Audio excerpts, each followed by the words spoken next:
Mi esposa me engañó con mi mejor amigo y ahora ella está en el hospital entre la vida y la muerte. No sé ni por qué empezar. No puedo describir cómo me siento en este momento ni cómo procesar nada de esto.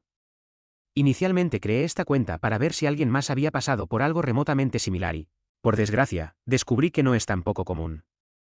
De antemano pido disculpas por lo largo de este relato, pero necesito desahogarme porque siento que me voy a volver loco. Conocí a mi esposa, a quien llamaremos Susana, en la universidad cuando ambos teníamos 18 años. Conectamos de inmediato desde nuestra primera cita, y a las pocas semanas de salir, ya nos estábamos diciendo, «Te amo». Ella fue quien me buscó al principio, pero yo estaba feliz de que lo hiciera. Compartíamos nuestros secretos e inseguridades más profundas. Durante su último año de universidad, su padre falleció de cáncer de páncreas. Fue un proceso horrible y yo estuve a su lado en cada momento. Cuando lo hospitalizaron, pasé noches enteras con ella en la clínica para que no se sintiera sola. Superar eso fortaleció nuestro vínculo al máximo. Me dijo que no sabía qué habría hecho sin mí y me llamó su alma gemela. Supe que me casaría con ella y le pedí matrimonio 2 años después de graduarnos.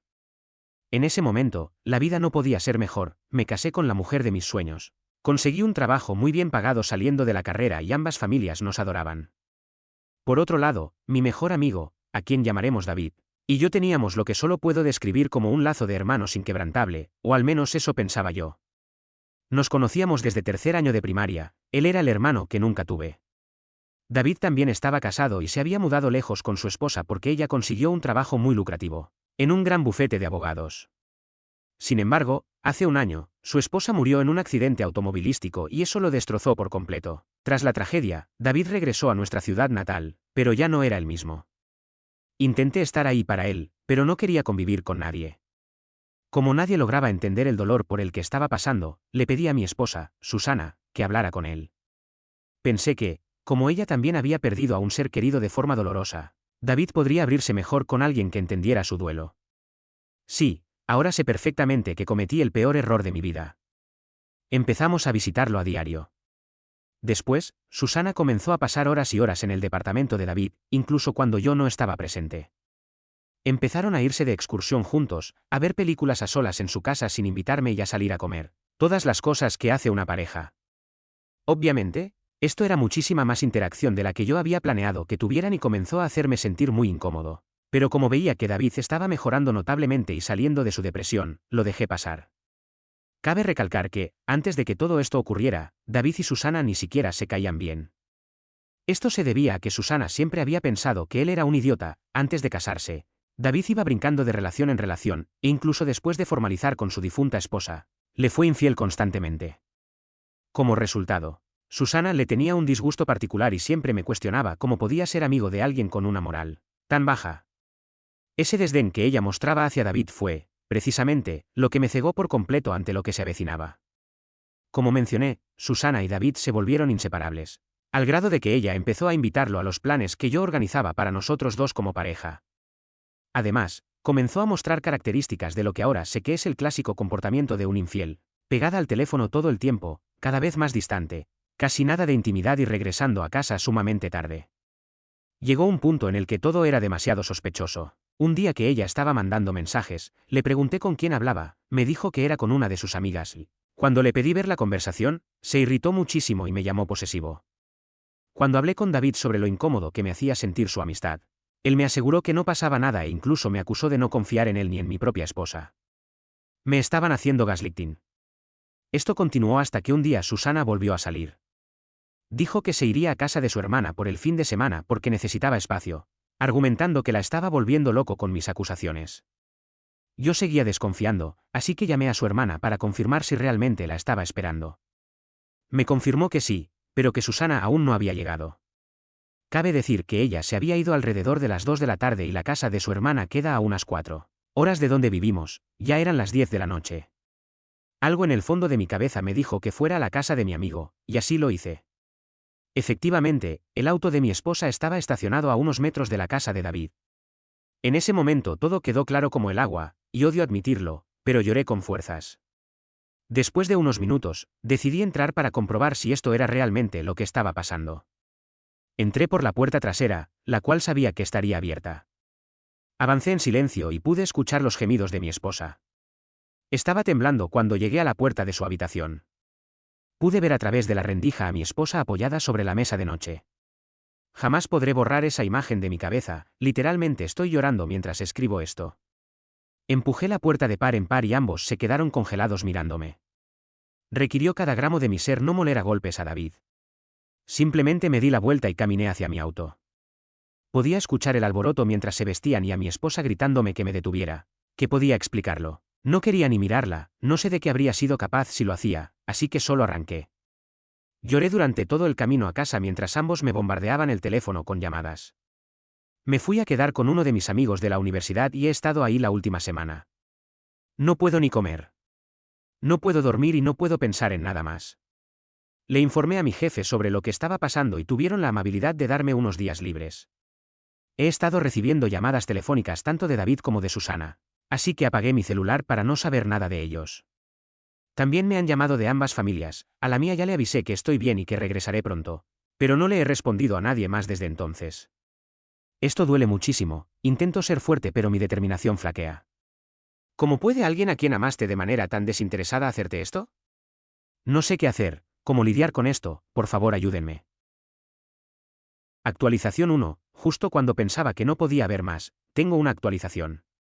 Al principio, cuando miraba hacia atrás en mi matrimonio, la mayor parte estaba llena de recuerdos felices, y por eso me esforzaba tanto en encontrar una razón para quedarme. Sin embargo, cuando empecé a procesar la infidelidad, y como ella y David me manipularon con gaslighting haciéndome dudar de mi propia cordura, lo único que empecé a sentir fue una rabia profunda. Mientras más lo analizaba, más me enfurecía. Nunca olvidaré lo enojada que se ponía Susana cuando le cuestionaba por qué llegaba tarde a casa, o la mirada de disgusto que me dio David cuando le pregunté, de hombre a hombre, si estaba pasando algo entre él y mi esposa. La traición ya era lo suficientemente mala, y que fuera con mi mejor amigo lo hacía peor. Pero la manipulación psicológica, esa maldita manipulación es algo que jamás podré superar. Me usaron como al estúpido que fui, pero se necesita una clase muy especial de persona para mentir con tanta naturalidad y sin el menor esfuerzo. No entiendo cómo pudieron cambiar el chip de esa manera. Recuerdo perfectamente una noche, unos 2 días antes de descubrirlos, en la que ella llegó tarde a casa. Se me acercó diciéndome cuánto me amaba y lo excitada que venía en el auto pensando en mí. Ahora estoy casi seguro de que venía directo de la casa de David, porque esa noche no traía ropa interior. Tuvo relaciones con los dos, uno tras otro, y yo, maldición, yo la besé. Toda esta situación me hace sentir como un cobarde. ¿Cómo pude dejar que pasaran por encima de mí de esa manera? Me siento completamente castrado. Mientras más reflexionaba, más me daban ganas de ir a buscar a David, pero no podía. No hay justicia para mí en esta situación, al menos no con nuestro sistema legal. Ellos tienen el derecho de atormentarme y agredirme mentalmente, pero si yo tomo represalias, soy yo quien termina en la cárcel por quién sabe cuánto tiempo. Hablé con mi abogada sobre esto y me suplicó que no cometiera ninguna estupidez, advirtiéndome que no solo iría a prisión, sino que pondría en grave peligro mis posibilidades en el proceso de divorcio. Me sugirió ver a un terapeuta, pero me negué, no le veo el caso. Por otro lado, Susana me seguía bombardeando a correos electrónicos que solo me daban más coraje. Seguía repitiendo las mismas tonterías de siempre, diciendo lo miserable que sería su vida sin mí, e incluso tuvo el descaro de mandarme versículos de la Biblia sobre el perdón. Si yo le importaba tanto, ¿por qué demonios lo hizo? Decidí regresar a trabajar porque necesitaba mantener la mente ocupada. Estar distraído realmente me ha ayudado a sobrellevarlo mejor y ya no bebo tanto alcohol como al principio. Hace unos días, estando en la oficina, recibí una carta física de Susana. Mi primer impulso fue tirarla a la basura, pero finalmente decidí leerla. En ella me contaba que había empezado a ir a terapia individual y que eso la estaba ayudando a descubrir ciertas cosas sobre sí misma. Me explicó que en su terapia descubrió que el mayor de sus problemas internos era su bajísima autoestima. Según ella, la diferencia entre nuestro atractivo físico la hacía sentirse sumamente insegura, y en el fondo necesitaba sentirse deseada por alguien que no fuera yo. Aseguró que su hermana siempre había sido mucho más bonita que ella, lo que alimentó su complejo desde joven. Agregó que, aunque sabía perfectamente que a mí me encantaba y que yo la hacía sentir hermosa, buscó esa misma validación en otra persona. Se disculpó de nuevo aclarando que no era una excusa, sino que simplemente intentaba entender su propia mente para garantizar que jamás volviera a ocurrir si yo decidía darle otra oportunidad. Luego me propuso que fuéramos a terapia de pareja para intentar solucionar las cosas. Yo seguí firme en mi postura de no responder a nada de lo que ella o su familia me enviaban, así que simplemente ignoré la carta. Inicié formalmente los trámites de divorcio y la primera tarea en la lista fue dividir nuestras finanzas. Por desgracia, no pude desligarme de ella económicamente sin su consentimiento. Cada uno tiene sus cuentas separadas, pero compartimos una cuenta de ahorros conjunta de la cual no puedo retirar la parte que me corresponde sin su firma. A pesar de que yo gano significativamente más que ella y he aportado la gran mayoría de ese dinero, lo más probable es que legalmente tengamos que dividirlo 50/50. Dejé que mi abogada manejara eso y procedí con la notificación de la demanda de divorcio. Se la entregaron hace unas semanas, y ahí fue donde comenzó el verdadero circo. El mismísimo día que le notificaron los papeles, Susana se presentó en mi departamento con la demanda en las manos. No tengo idea de cómo descubrió dónde me estaba quedando. Nos quedamos mirando fijamente por lo que pareció una eternidad, y todo el dolor de la noche en que los descubrí regresó con una fuerza renovada. Estuve a punto de quebrarme y llorar otra vez, pero me contuve. Ella se veía fatal, con los ojos hinchados de tanto llorar, corrió hacia mí e intentó darme un abrazo, pero la empujé suavemente para apartarla. Eso, por alguna razón, la volvió completamente histérica. Empezó a gritarme, preguntándome por qué me rendía tan fácil con nuestro matrimonio y suplicándome que habláramos. En ese instante mi único pensamiento fue alejarme de ella. Verla me provocaba una oleada de emociones tan contradictorias que quería irme antes de hacer o decir algo de lo que pudiera arrepentirme. Caminé hacia mi auto para marcharme, pero ella se lanzó por completo sobre el capó para bloquearme el paso. Le pregunté con fastidio qué demonios quería. Me repitió que solo quería hablar, que no podíamos terminar un matrimonio de tantos años de esa manera sin al menos aclarar las cosas. Al ver que no iba a aceptar un no por respuesta y que estaba haciendo un escándalo en la calle, cedí. Entramos a mi departamento, me senté y me dediqué únicamente a escuchar lo que tenía que decir. Una vez más, me juró que haría lo que fuera necesario para salvar lo nuestro, que no amaba a David y que lo sentía en el alma. Dijo que había estado investigando en Internet sobre cómo superarlo y me propuso una separación de prueba.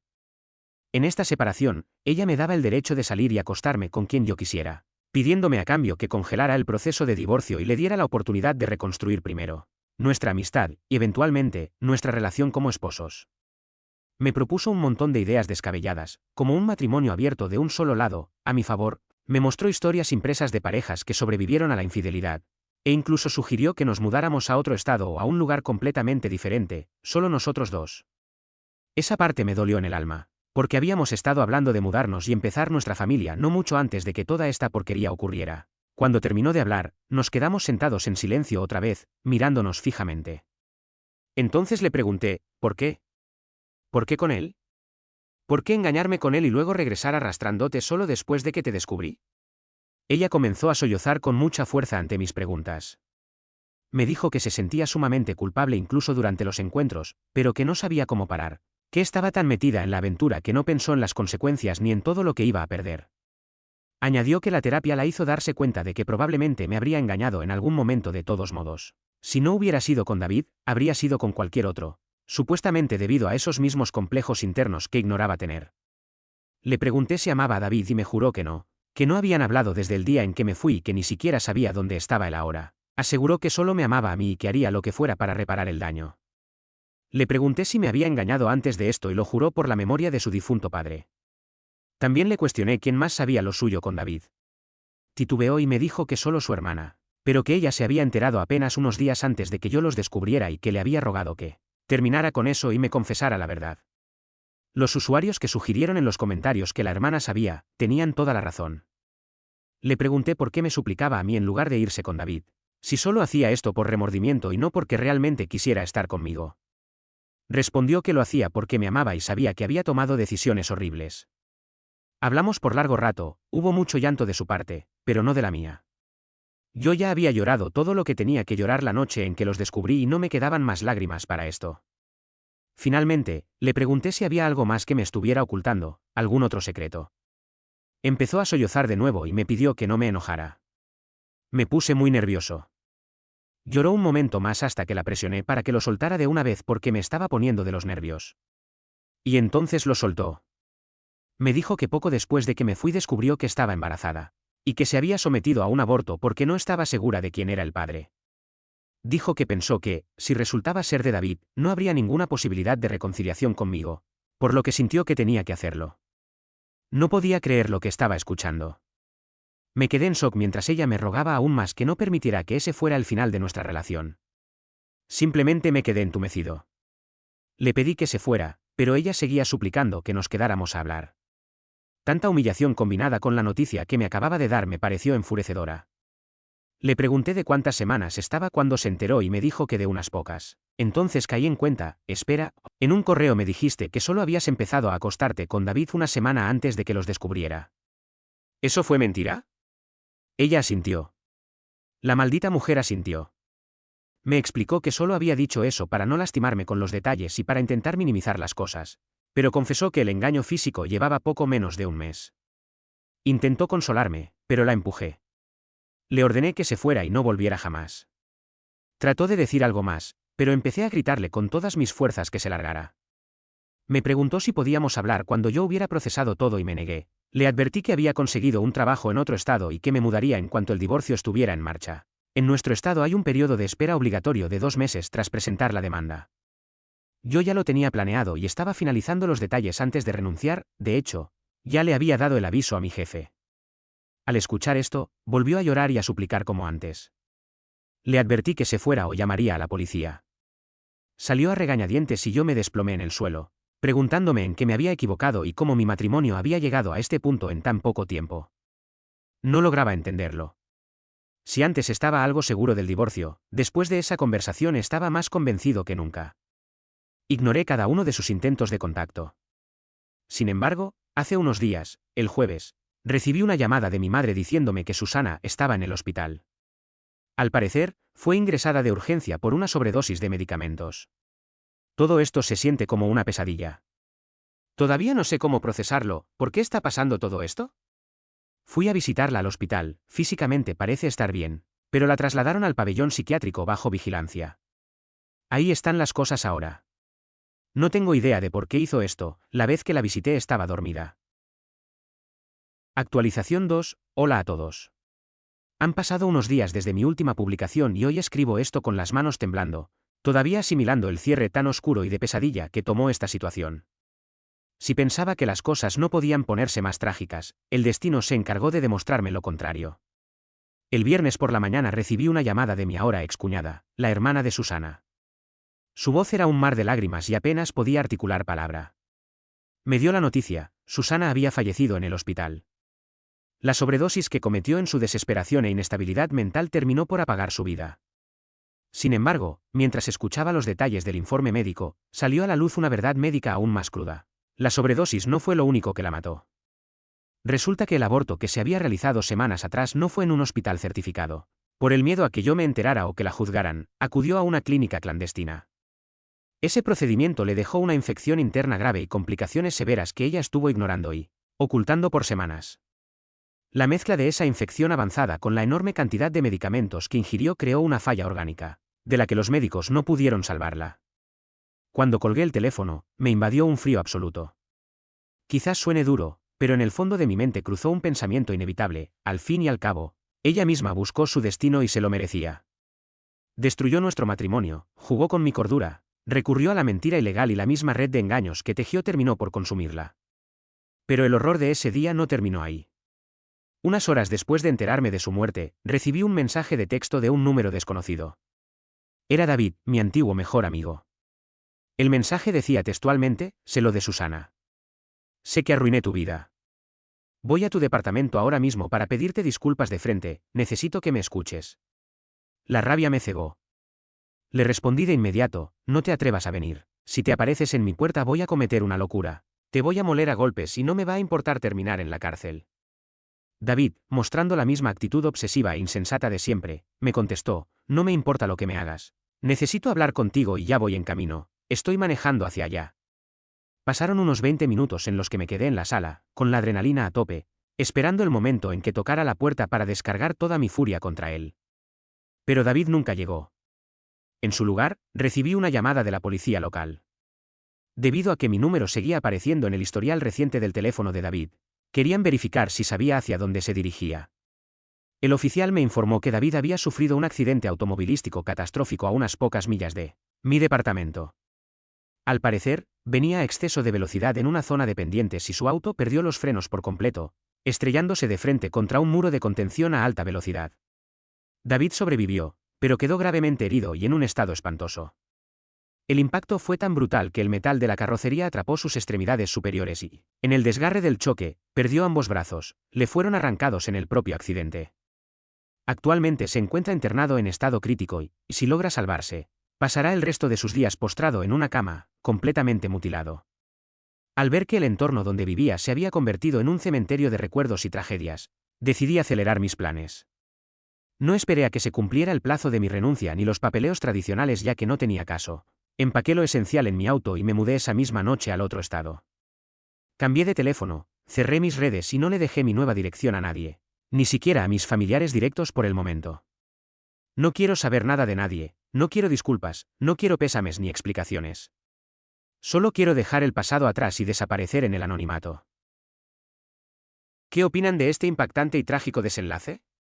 ¿Creen que el destino y el karma se cobraron de manera justa las acciones de Susana y David? ¿O piensan que todo escaló a un nivel de pesadilla que nadie merecía sufrir?